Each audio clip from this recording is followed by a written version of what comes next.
নমস্কার বন্ধুরা, all India রান্নাঘরে আপনাদের স্বাগত। আজকের রেসিপি বেগুনের টক ঝাল। চলুন দেখে নেওয়া যাক। প্রথমে একটা বাটিতে নিয়ে নেব 1 চামচ চিনি, 1 চামচ লবণ, 1 চামচ হলুদ গুঁড়ো,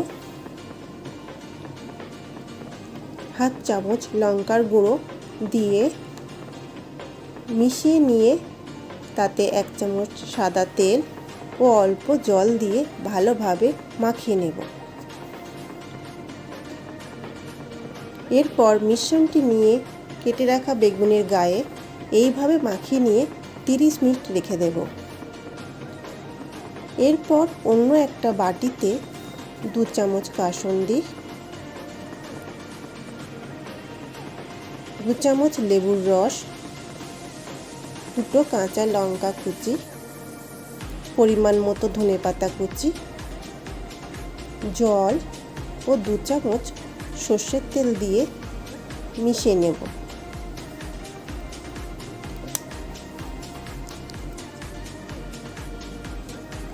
এরপর কড়াইতে সর্ষের তেল দিয়ে তাতে একে একে বেগুনগুলি ছেড়ে দেব।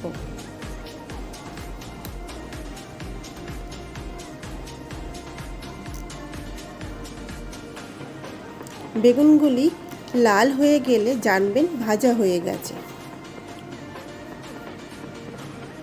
এরপর একটা প্লেটে তুলে তাতে তৈরি করে রাখা কাসুন্দির ব্যাটার মাখিয়ে নিলেই রেডি হয়ে যাবে বেগুনের টক ঝাল।